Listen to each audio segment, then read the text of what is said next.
Gregory is an independent researcher from the Turkana pastoralist community. He lives in British Columbia, Canada right now. He served as a humanitarian affairs officer at the UN Office for the Coordination of Humanitarian Affairs in Nairobi, where he coordinated responses to the 2020-2023 Horn of Africa drought and the 23-24 El Nino floods. His research examines how development policies shape social ecological systems in East African drylands, with a focus on climate change, adaptation, resilience, pastoralism, climate-induced displacement, irrigation politics, and common pool resource management. Gregory conducted his doctoral research in geography at Downing College, University of Cambridge. So thank you, Greg, for being here today. And I'm going to hand it over to you now to tell us about what's going on in Turkana. Thank you. Thank you, Kavi, and thank you all colleagues from the Africa Center at the Colorado State University for giving me this opportunity to talk to you about what's happening in Turkana. As you can see from my presentation, I will have two parts of the presentation. One will be just a presentation, and the second I will be showing you the voices from the front line, just on the same. You will see the real Turkanas talking about the challenges they are facing in all related to climate change, issues of land fragmentation, and external development that have threatened their way of life. So just to give you, the video will be 10 minutes, and I have a couple of slides, and I'm just going to give an introductory part of this to explain where is Turkana within this. Just a minute. So who are the Turkana people? They're about 1 million people according to the Kenya's the National Housing and Population Census of 2019. And as you can see, and then also the landmass of that county. I'll show you in the next slide where it is situated in Kenya. But as you can see from the slide, I don't really have to read about it, but 80%, just to emphasize, 80% of the land there is classified as arid land, making it one of Kenya's driest regions. And Kenya has 47 counties. Those are like sub-national governments. We have 47, so Turkana is one of those ones. And as I continue to give a presentation, you will see more about it. And so this is, I've just used a map. This is a Kenyan map. As you can see, Turkana is here, and it's situated in the northwest part of Kenya, and borders Uganda, South Sudan, and Ethiopia. Maybe most of the colleagues who have joined, I know a number of you have studied Turkana, and I will not really spend more time talking about the history, but for other colleagues who are hearing about Turkana for the first time, the main economic activities, as you can see, the rainfall that the region receives, it's between 300 and 400 millimeters, mean annual rainfall that the county receives. And the main economic activities are pastoralism. The percentages keeps on, either you will read in some papers 60 to 62%. Agro-pastoralism, 20%. I know Kathy and some of the colleagues conducted their research there in the 80s with Robin Reid, a number of other, Mark Bay, also Terence, who I'm seeing in the audience. And also there is an issue of fishing. Some of them do fishing. So there is a Lake Turkana, although it's not clear in this map, but this line, there is a Lake Turkana, one of those desert lakes. And then formal employment, 8% of those ones who constitute the 1 million engaged in formal employment. And Turkana remains still the high levels of poverty. The poverty index is 82.7%. This is the latest, 2 months ago. The national average is 45%. I see there is a message. I don't know whether I still have to continue to see. Is someone moderating that? You can keep Sorry? going. Okay, thank you. So as you can see, even with this yellow on the map, during the 2022 drought, this area of Turkana was depressed with rain. Lately, there are some reports of rains, but still, given that most of those people who are livestock keepers, pastoralists, still rely on livestock, and they lost most of their livestock during the 2021, 2022, 2023 drought, and majority of them have not had time to recover from that drought. Sorry, I'm just using this. This is a Maasai lady. I also worked in the Maasai land. So this is one of the photos I took during my time as humanitarian affairs in 2023. We visited Kajiado, and yeah. So Turkana County has some historical marginalization. During pre-independence, it was viewed as an arid buffer zone with Ethiopia and difficult to control due to the mobile population. So that's how the European explorers, traders, ivory traders perceived it. So there are so many narratives about how Turkana was seen from the outside world. So during the post-independence, there was little or limited investment in education, infrastructure, and security, which left this region behind in terms of development. And that's why, until now, the poverty index are still persisting because it's dates back almost 100 years. Because from the research I conducted, one of the issues, there was a lot of, during the colonial period, the British confiscated a large number of livestock from the Turkana as a punishment. So there was a lot of communal punishment against them. And then in the post-independence, until 1962, Kenya attained its independence, our independence in 1963.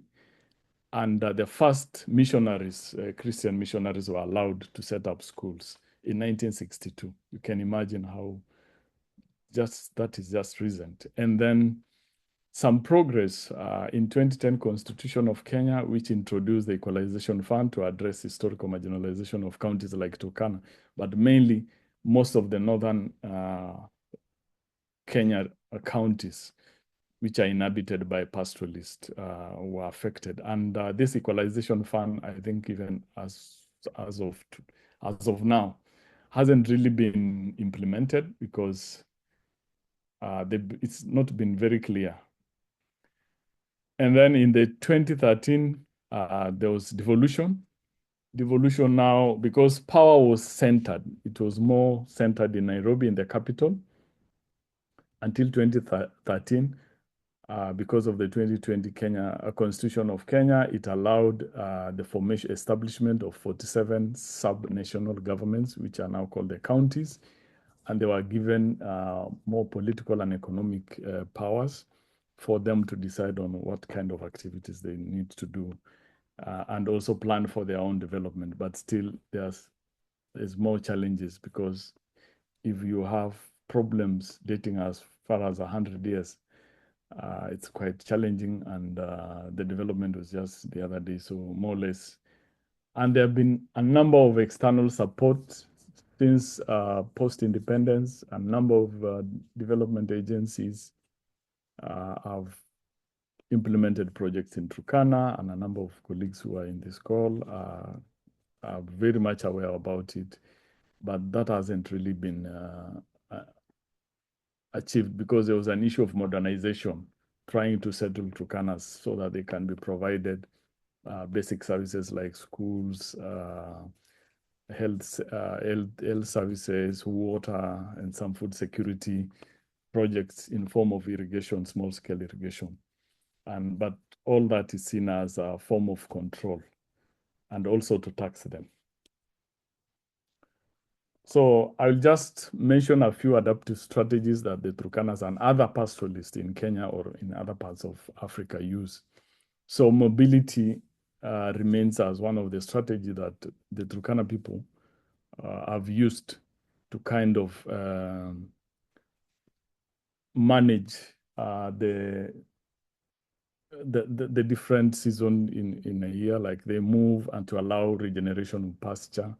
And most of this migration takes them across the borders, and some of those borders are not safe. There are other pastoralists, especially within the Karamoja region. Karamoja is mostly occupied by communities who speak almost the same language and culture with the Turkanas, but since the borders were delineated, a number of them were separated. But most of the regions, these communities used to move together. And so typically, the migration between 2 to 3 migration yearly.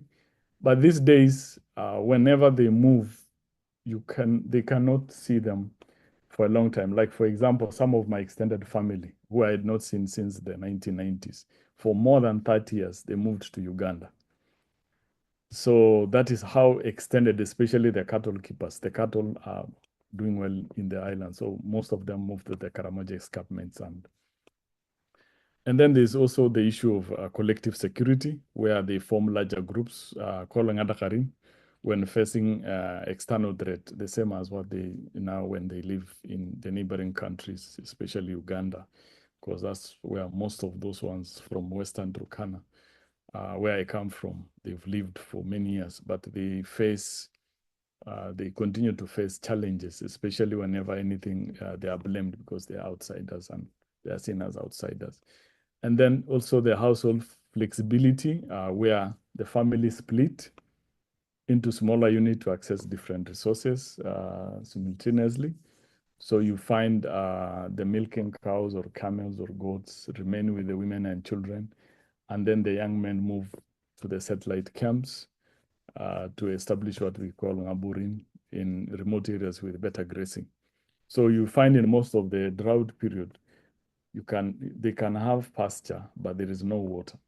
So that is usually like an interchangeable challenge, which I observed across the northern Kenya region, where you find like even those ones we were providing food relief, they had food, but they didn't have water to cook the food.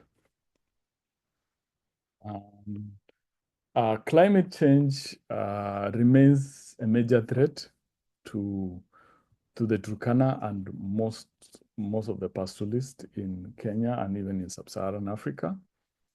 As droughts now occur twice yearly per cycle in the past, they used to be happening between 5 to 10 years.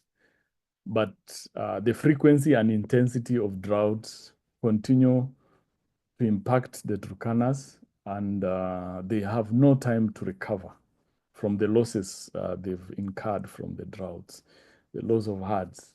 And the livestock are their ATM, it's their bank, it's their superstore where they can buy food.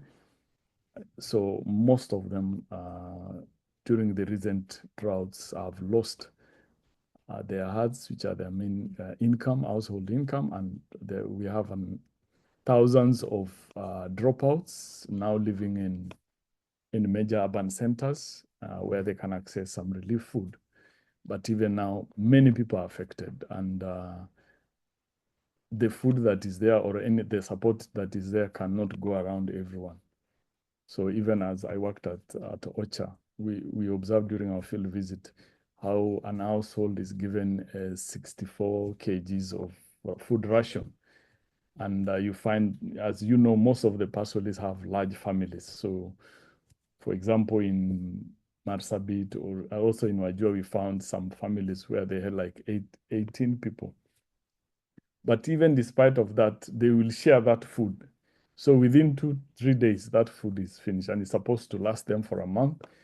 But because they also shared among themselves, so the support system within how they share the little they have with their neighbors, really made that food ration that they received, because not everyone was receiving food relief because of the challenges of funding and all that. So no recovery time, which I've just mentioned, to rebuild the herd. So I think this is now some of the external pressures on the land, the Turkana land, and a number of other northern Kenya counties. For Turkana, they are hosting refugees. This is about 200 and almost 250,000 refugees and asylum seekers. This one I think I needed to update, but that number for now should be very high because of the ongoing conflicts in the neighboring countries, and some of them who had returned to their countries, especially in South Sudan, are now coming back. And then the issue of oil exploration by Tullow Oil PLC in 2012 put more pressure on the dry season and wet season grazing areas. And because also the land use system there, it's communal, it's owned by the community and also the clans and territorial groups. So in southern Turkana, for example, where the oil was discovered, but so far, the latest, the oil was found, but there are no investors to kind of get that oil out of. But also we've had a number of other impacts, side effects in terms of the poisoning of the water holes. And then now the infrastructure development, the Vision 2030. Sorry, that's an error. 2030, there is the Lamu Port South Sudan Ethiopia Transport Corridor, where now the plan was to have a resort city at Elie Spring, which is just in Lake Turkana, and also Isiolo Airport, which has been completed, and also Isiolo was supposed to have a resort city, but also the pipeline, the oil pipeline, was supposed to pass through there and up to the northeastern part, especially in Garissa, down to Lamu. And as you know, some of the places are more insecure. So the construction of especially the roads and also the oil pipeline was supposed to have been done. So far, the port of Lamu, I think a bit of it was completed. And then there is also issue of land fragmentation, the fencing off, especially in urban and peri-urban areas. For example, in Lodwar is the capital of Turkana County. The radius of it was about 7 kilometers, but now because of the urbanization expansion, as you can see in the last bullet point, the more land is being claimed, and the privatization of that land is restricting mobility, which is a climate adaptation strategy that has been traditionally used by the Turkanas. And then also the water aquifers was discovered in Lotikipi and Napu. Lotikipi is in West Turkana, almost somewhere more closer to South Sudan, and also Napu is just in Lodwar. But now, since this the Lotikipi aquifers was found to be saline, and the Napu one, it's a good for human consumption, but getting the water out, especially now, Lodwar itself, with the bulging population experiencing water shortage, and more people are moving into Lodwar because it's more like the center. So the central mentality of the nation, despite the fact we have now devolution, so the same has been replicated in most of the capitals. So most people are now moving from the peripheral areas to Lodwar to access some of the opportunities, especially those ones who have lost livestock. And then commercial farming, irrigation, which I have studied a lot, especially along the Turkwel River Basin. So more people are now getting into farming, commercial farming for horticultural crops. And for those ones who are able to invest money to do irrigation, to supply food, especially the horticultural products, to the growing urban population in the major towns in Turkana. And then there is also geothermal exploration along the Turkana-Baringo border at Kapedo and Silale, which has really caused a lot of militarization and also insecurity. Some time back, a couple of years, women and children were banned in their houses by those ones who are claiming. So there's a lot of expansionist kind of attitude. And also these people are now being pushed out. So most of the land around there, up to Lokori, it's kind of like a no man's land. You can't sometimes go, even with security, you can't access sometimes. And then now military camps they're supposed to be set up. So 7 military bases and 2 training camps.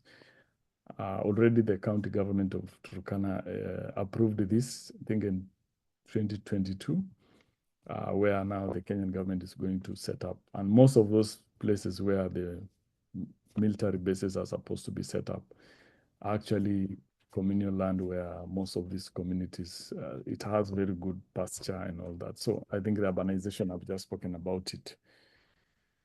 And the alternatives, sorry, the photos do not represent Turkana, sorry. So given that most of the Turkanas have lost the 62% have lost their livestock. So a number of them are trying to employ mix, like get into some alternative livelihoods like charcoal production. Others are doing firewood, which are also threaten environment, they degrade the environment. Of course, a number of them are also now getting into the lake, but now the lake is also becoming more insecure. Recently, 42 people, fishermen in Lake Turkana, were killed by our neighbor, by some alleged neighbors from Ethiopia. So they took their fishing nets and boats, and some of them have not been recovered in terms of, so that's like 2 weeks ago. Not really 2 weeks ago, but last month, so it was really, they were attacked, their nets were destroyed, they were shot, and some of them have disappeared into the lake.